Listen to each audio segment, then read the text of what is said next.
Welcome, though. I am CenterSun21 on Twitter, and in a nutshell, I produce, edit, and disseminate content specifically for Black gay people who want to live forever. Yes, I said it, forever, and have fun while doing it, honey.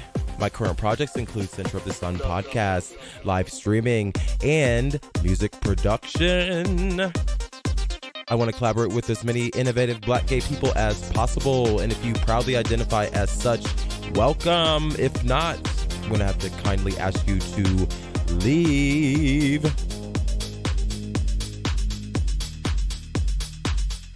Language is today's topic.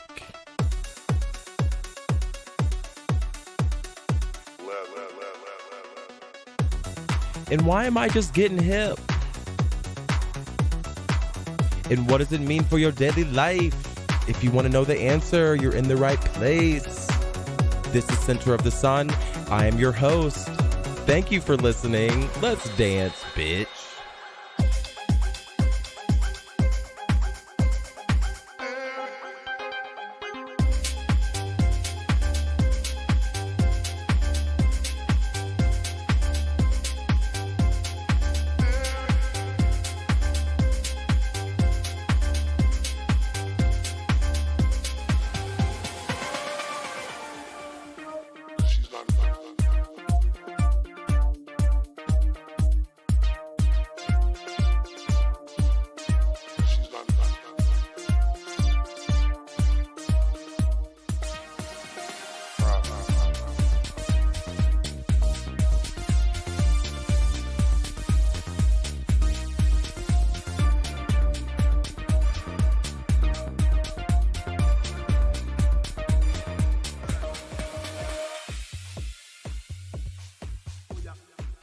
Hello.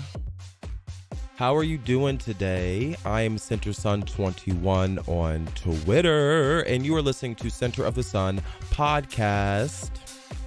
We're starting off with some headlines today. Let me look at the Sunday paper. So the Democrats are warning another alarm over the healthcare law.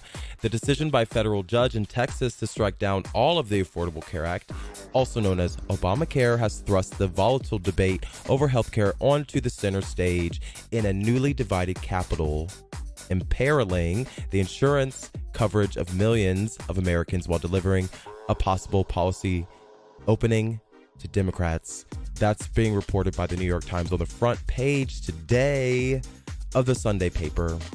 What are you reading? Because OMG. Why are federal judges like this? And this is why, this is why Mitch McConnell wants to shove through all these federal judges, because this is the result. All of those boring ass, no personality ass people, career students who found themselves in the law school and now a judge on the federal bench now have power. That's why I'm like, should I study law? Because I'm like, clearly these bitches got real actual power and I want a piece of the pie, but it's not that serious. How are you doing today? You're listening to Center of the Sun. Another headline on the front page of the New York Times: the climate accord remains alive as crisis builds. The United States. We're going to get our shit together at some point, but because we have elected this terrible ass president who does not have the best interests of the Americans in his mind, he has the best interests of himself in mind. He is out here fucking up the world and the most vulnerable people that live in it. The New York Times reported in Poland that diplomats from nearly 200 countries reached a deal on Saturday to keep the Paris Climate Agreement alive by adopting a detailed set of rules to implement the pact, end quote. So I don't know if you all are aware of the Paris deal that Obama worked out years ago, but basically trying to cut emissions and cut all these big sources of global warming, cut those down to nearly zero by a certain date. Of course, the Illuminati doesn't care about the state of the world and the planet and the biology of such and the diversity of the biology on our planet, they don't give a fuck. So they think that the coming of Jesus is whatever, and that it should come faster than later, or sooner than later. So, you know, they actively try to destroy the world. All these neo-Nazis and these white supremacist people, and they're all in cahoots with each other. I don't care. The New York Times quote, observers said the United States, negotiators worked constructively behind the scenes with China. These motherfuckers. These people, no, they want to destroy the world. They want to make sure the world works for them, and not for the most vulnerable people living in it. But you know what? We're not free until we're all free.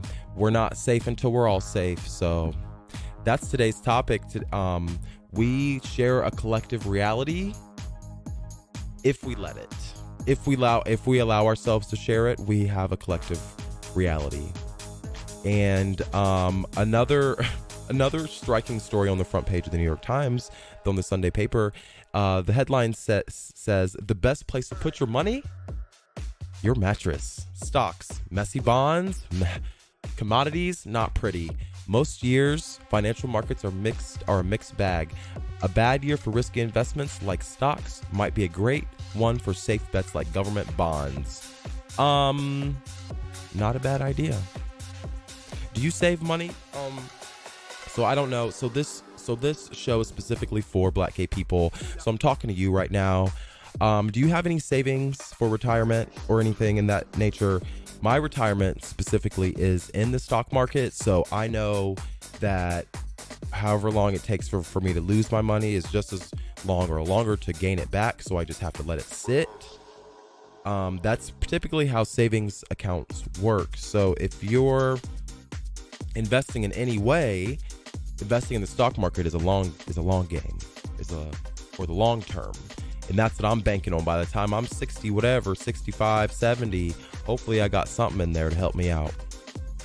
Otherwise, I'll probably pull it out early, but I doubt it. But you know, it's always my safety net. But if you were investing in the stock market at any point in time in 2018, you had some serious gains and triple the losses. So I just know that my grandparents and older people that I know, they always invested in bonds and stocks and stuff like that. So, pardon me, I'm a little sick today. But if you have not figured out a way to save money for the long term, you may want to check out the New York Times front page, because they're giving some hot fire in terms of investing, because a lot of people have a lot of money in the stock market, and the last place I'm going to put it is in the government. But buying bonds is a little bit more secure than like a state pension, which is what they really got me fucked up. If they think I'm putting my money in somebody's state pension, for them to just literally defund it and then not give me my money, like, how dare you? So I personally invest in a company that is too big to fail, so therefore hopefully I'm too big to fail too when the time comes. So we'll see. Worst comes to worst. You always want to have some savings. How much do you save? It's suggested like 30% of your income should be going into savings, or whatever, or 10%. I don't know, the tithe. Well, tithing, if you tithe, then you should be tithing to yourself just as much or more too.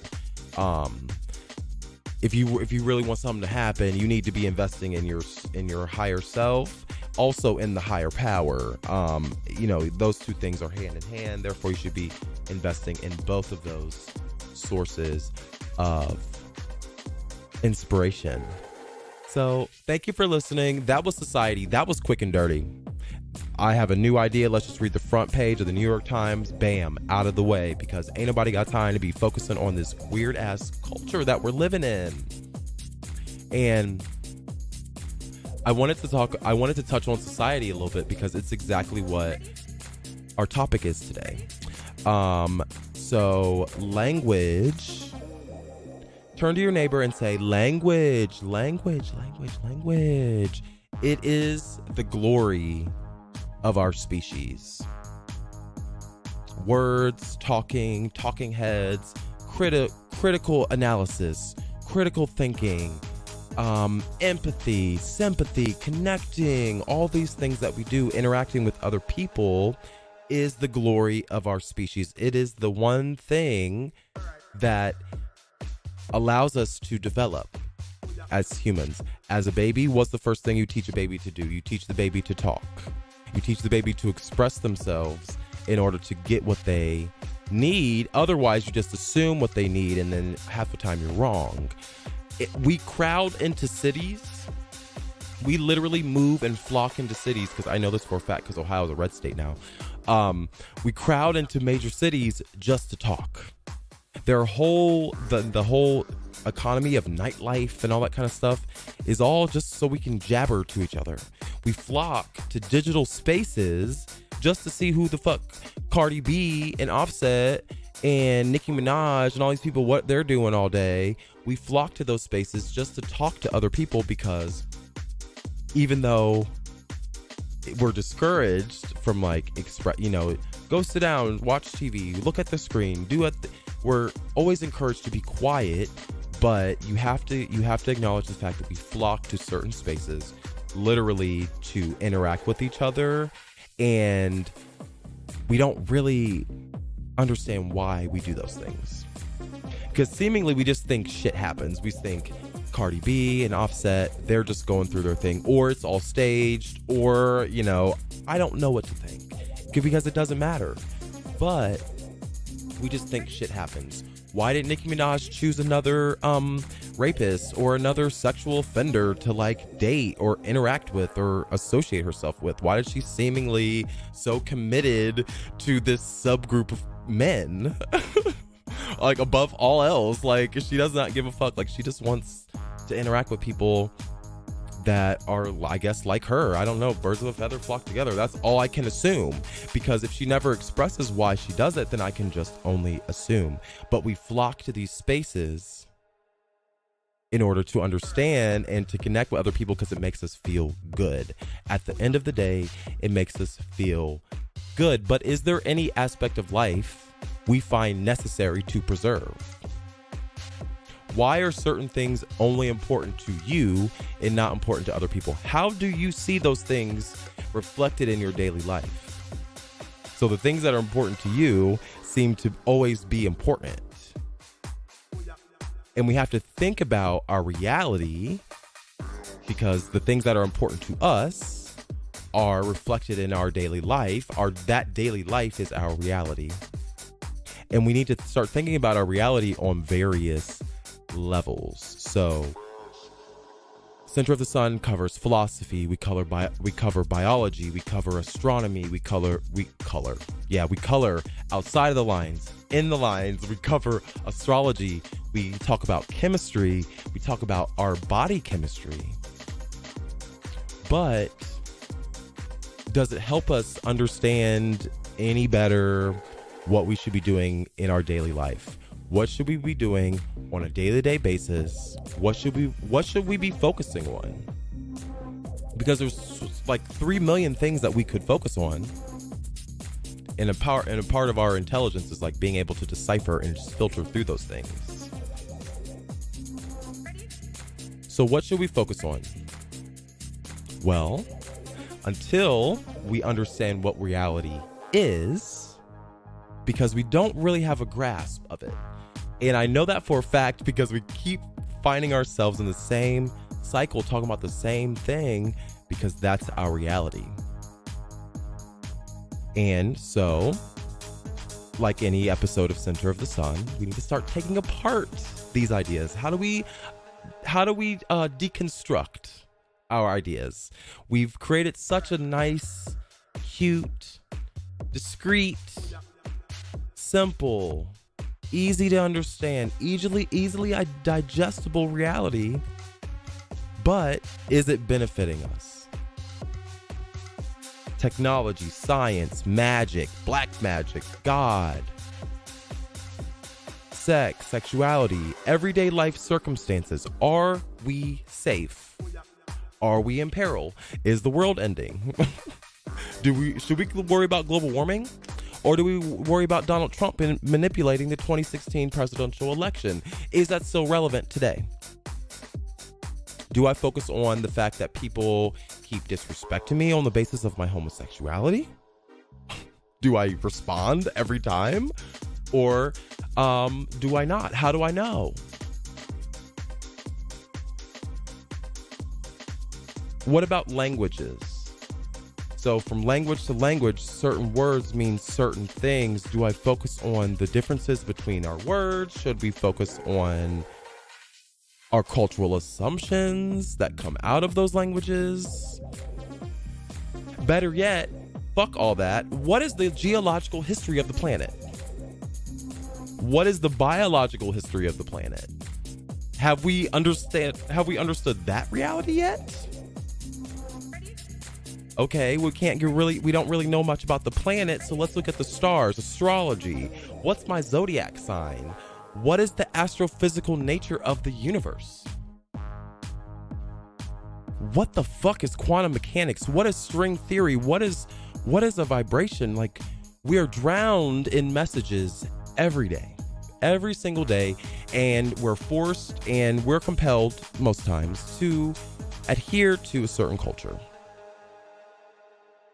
What is a culture? Well, the culture is a set of social norms that we've all agreed to follow to a degree. But in all of that, we're also encouraged to be yourself. Be you. You are a snowflake. You are a special snowflake. I'm waving my hands right now. You're a special snowflake. But don't be too gay though. Because, that's hard to handle. Be the perfect black person, but stand up to the white folks who pay your bills, though. Cuss them out every day, every chance you get.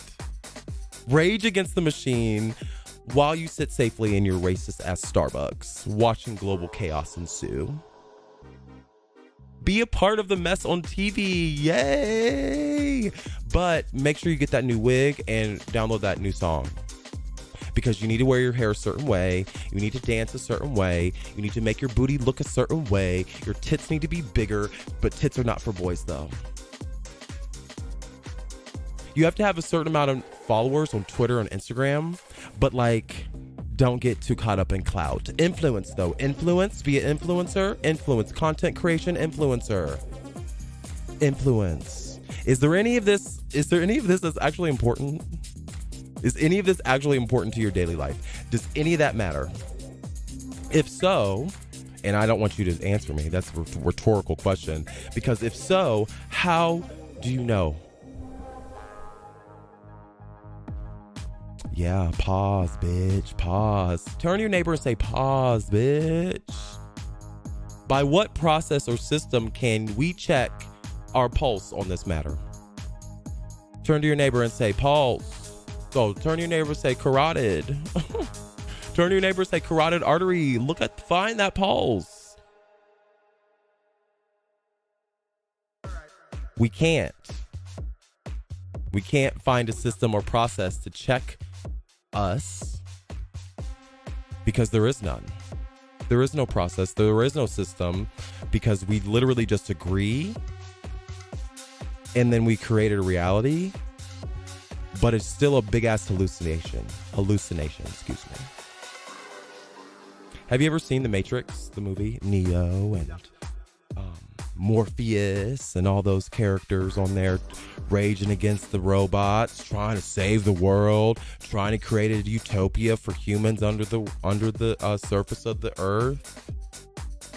But I know you've never actually watched all three matrices. So I won't bore you with the details of that epic story, but unfortunately, this is not The Matrix. And no harmony cannot come out of our chaos. Do you know why? Because we create the harmony. Period. We create the chaos. Period. Neither of those harmony or chaos, neither of those conditions exist without our blessing. Neither chaos or harmony affects us without our express consent, literally. And I wish it was like easier to digest than that.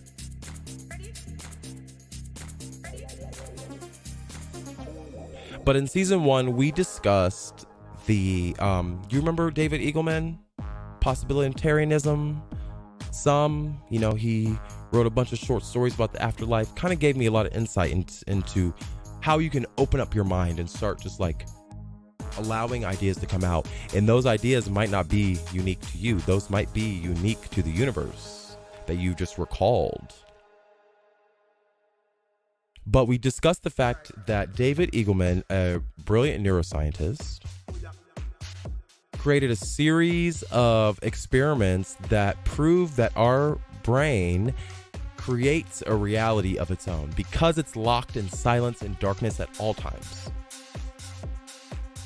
And though in the images that we have in our mind are created based on what we touch, feel, taste, smell, intuit, and all those inputs, that perception is turned into electrical signals, and those signals are can be measured with tools that we have externally, but we also sense. We have a sense with our body, and those senses are translated into images, and our spirit or our consciousness allows us to have this earthly experience based on those signals and those impulses. Do you remember, so if you don't remember season 1 of the Center of the Sun, do you remember Y2K? That was an interesting time. That was an interesting time because it signified the explosion and the mass adaptation of the digital age. And it was kind of like it was a come to Jesus moment for a lot of people because we thought the world was ending, and we finally got to the point where we did not know the future because we blindly put our faith into computers at the time. Well, that was kind of like the reason. And at Y2K literally just means the year 2000. And what we didn't know at the end of 1999 and the beginning of 2000, we didn't know what the computers would do because we only could command the computer to do something within that century. So once it turned to the year 2000, we thought, okay, it's possible that every computer could reset. And if every computer reset, then every computer would also turn off at the same time. And therefore, like, apocalypse and like explosion, like basically everything, planes, satellites, cars, everything would stop at the same time. And we would just be here sitting here looking stupid. And thank God, computers cannot create their own thoughts. They can't create their own reality. And we proved it. We created this alternate reality. It was probably an alternate reality. We created an alternate reality in which computers were the death of us. But we code the commands into the computer. So the computer can only follow the commands that we give it. So if we never gave it a command to go past the year 1999, we didn't know what the fuck was about to happen. But it just kept counting up, basically. It was fine. Nothing more and nothing less happened than what we commanded the computer to do. And at the time, I was so young, I was oblivious that it was the apocalypse, or potentially. Because we didn't collect food or water. We didn't give a fuck. We went to church. But the world was crashing and burning, and I couldn't tell. But if you look back, society was feeling something. We were feeling. And when that clock struck midnight and nothing happened, well, actually everything happened. We recognized our power as humans. The power of humanity was actualized at midnight on January 1st of the year 2000.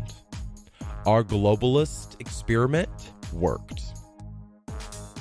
Spreading out, making McDonald's, putting that McDonald's on every continent, making sure that We could talk to anybody at any time, any place, anywhere, immediately. Happened. It worked. And the world was better off. It still is. We are so happy.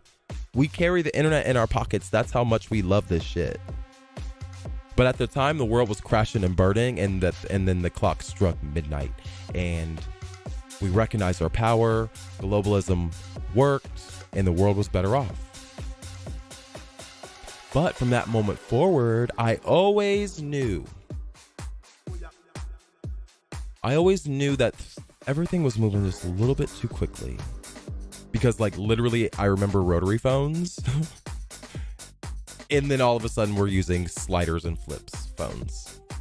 And at the time that was legit. And the digital age, oh my God, let me tell you, I remember my senior year of high school, we were still using a dot printer, the one that goes, you know, that printer that just like reaches across the damn paper. That was promptly replaced with a laser jet. It was like it was so odd how quickly everything changed. Small stuff then, but when I look back, it was huge. Also, the year 2000s, that music was my shit. Like literally every time I hear, you know, like when you get old or like old people, they talk about their generation and da da da. My generation is the early 2000s, is the turn of the millennium. I know every song from that time. We looked horrible, but we felt great. And at that time, everything felt a little bit more urgent, and we were wandering. We didn't know. We were just wandering to the 2000s. We didn't know what was about to happen, but we were scared, and we did our best. We went to church. Shit, I keep saying we. There I go again. We had a shared reality at the time.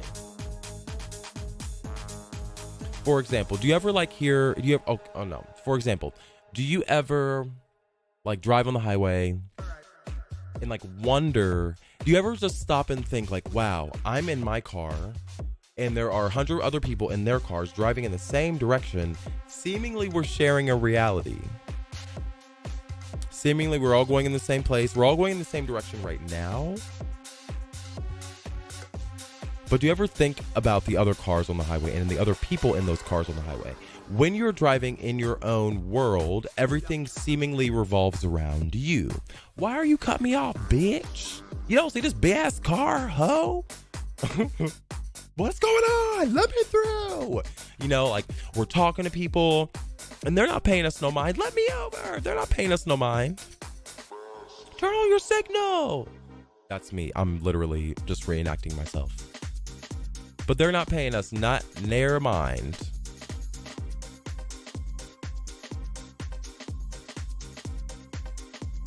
But where I'm going is real to me. And without any input from any other person, I can only assume that they're either purposefully helping me or purposefully and intentionally causing me to be late. That's absurd. Well, yeah, well, whatever. But the point is, in the moment, the car next to me reacts. Or if they react or break their silence in any way, I instantly understand that my reality crosses another's. Only when they allow me, though. So like I'm not important to the person who's cutting me off unless they see me. And then they react, you know, and then their reaction in turn creates a reaction in my reality. Is that confusing? I'm a little confused. If you're confused, email me, host@centersun21.com with your questions. We're going to continue on though. Excuse me. But okay, so think about it in terms of religion, okay? So religion is the same way. Literally, thank you, David Eagleman. If you look at him on Twitter, or not on Twitter, on YouTube, he has a bunch of like TED Talks and stuff talking about theism and believing in God and like neuroscience. And one of the things that what always struck me about what he talked about was that being monotheistic, believing in your God is the true God, is the truth, is inherently atheist. Yeah. This episode's about language, bitch, because believing in a God also indicates that you disbelieve in someone else's God. So in your reality, you are a monotheist, but to someone else, you're an atheist. And there's nothing wrong with that. But that is the implication of your words. That is the problem with culture, is because by submitting to one thing, you're potentially denying, not 100%, but you're potentially denying the existence, or you're devaluing the existence or the reality of something else. So I encourage you to keep your mind open. You have to look at the logic of your words. Is that even possible? Well, last week, if you listened to Center of the Sun, we talked about the basics of science. Just basic science. We just went through just like, what the fuck is science? Because in order to understand our reality, we have to deconstruct all these ideas, because we're just told shit. Just told things constantly. And as a result,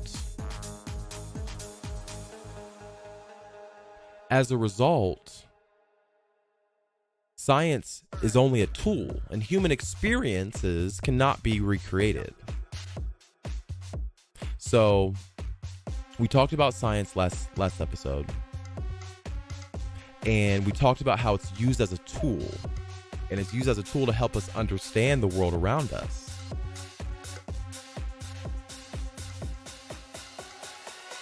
And there's something interesting about science in that we are forced to recreate the conditions of an experiment. And because it just proves itself, if the data we got from that study is good, we should be able to tell somebody how to recreate it, right? Well, that process of recreation and proving and stuff, that's a system. And that system creates facts, and those facts help us explain the world around us. Those words create the culture. The culture kind of locks us in. And those permanent facts about our world, even though they shape our culture, they give us the language to describe our world in detail. But those words only guide us along human development. They're not laws. And just like we learned as a kid from the early 2000s, the Y2K movement, too much of anything, like computers, our reliance heavily on only computers, creates uncertainty about our future. And then we can't explain what's going to happen next, because we just locked into our culture. Or like, this is what gave us Nazis. All of a sudden, they couldn't explain. They couldn't explain why they hated Jews. They just knew they should. And now we have Donald Trump. So can we just acknowledge the detrimental effects of our words, just point blank? They literally carry weight. Like, how do you not see this? How do you not see this? That weight shapes the culture. Culture defines our reality. Our current definition of reality is fear-based. That is my main point. And we have to combat the fear. How do we do this? Well, first, like anything, you have to recognize the power that's already given to you. Okay, your mind, your ability to feel, sense, express, intuit, listen, imagine, recreate, etc. Those senses allow you to break from the chains of the seemingly permanent reality we find ourselves a part of. I'm about to say something to you. Hold on, brace yourself. Turn to your neighbor and say, the things we give power are powerful. We are human. So are our impulses, our feelings, our expressions. We ourselves are beautiful in our humanity. But our spirit of fear is literally for our survival. And if you're only surviving, you need to start living. And if you're just living and thriving, what do you have to fear? But fear itself. So people, hello, science is only a tool, and human experience cannot be recreated. So your daily life, your reality is, basically you only get one shot. Because there's no rubric, and there's no right way, there is no system and no process to help you live. Well, there is a system and a process, but it's within you already existing. You have to recognize that. You only have one life. Once this moment passes, how you shape your reality is up to you. Your words carry your weight. Some people ask me, why did you choose a podcast? Why do you choose to do audio only? Because our words are powerful, period. We don't need the distraction of faces and names. Say what you mean what you say. Otherwise, mind your fucking business. Speak with your voice. But you can also speak with other parts of your body too. You can dance, you can draw, you can write. Everything cannot be explained in a neat and nice way with words. Everything is not black and white. That's how we want it to be because it's easier. But lean into your good feelings. Express with your words. Express with your mind. Express with your intuition. Science is only a byproduct of our consciousness. Like literally, it's just an effect of a cause. It's important, but immediate experience cannot be explained with tools. No experience can recreate the beauty that's already inside of us. Only you can show others. That's real. That is reality. Let others inside of your universe. Don't allow others to assume what you see or feel or hear or sense or touch or intuit.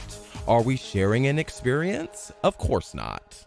Our perception creates our reality. Your perception only interprets what you are immediately experiencing. Take, for instance, your eyes. Light bounces off of a surface.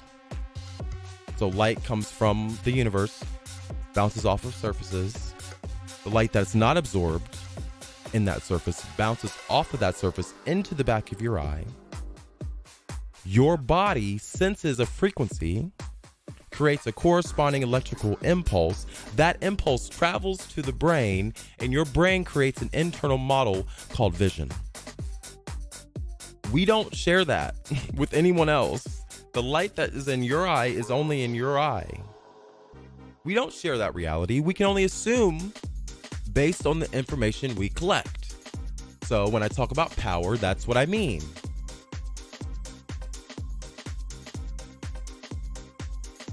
The power is what you do with the information you collect.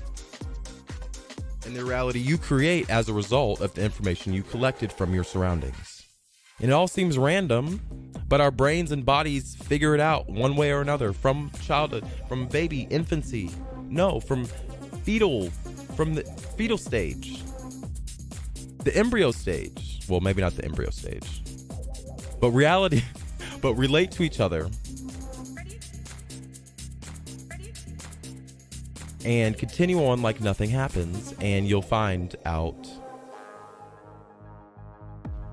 that you have more power than you originally assumed. We have to recognize the fact that we are greater than we assume.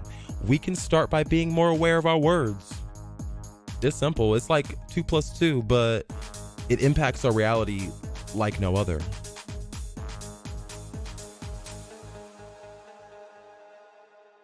That's it for today. Thank you for listening to Center of the Sun. I am your host, CenterSun21 on Twitter. Send your questions to host@centersun21.com. Do you believe me? Is language the glory of our species? I tend to think it is, because it's the catalyst for all other modes of communication. And it's a very quick and dirty way to get something across. So, what are your thoughts? Tweet me, CenterSun21 on Twitter. Also, send your questions to host@CenterSun21.com. Thank you for listening. Take care.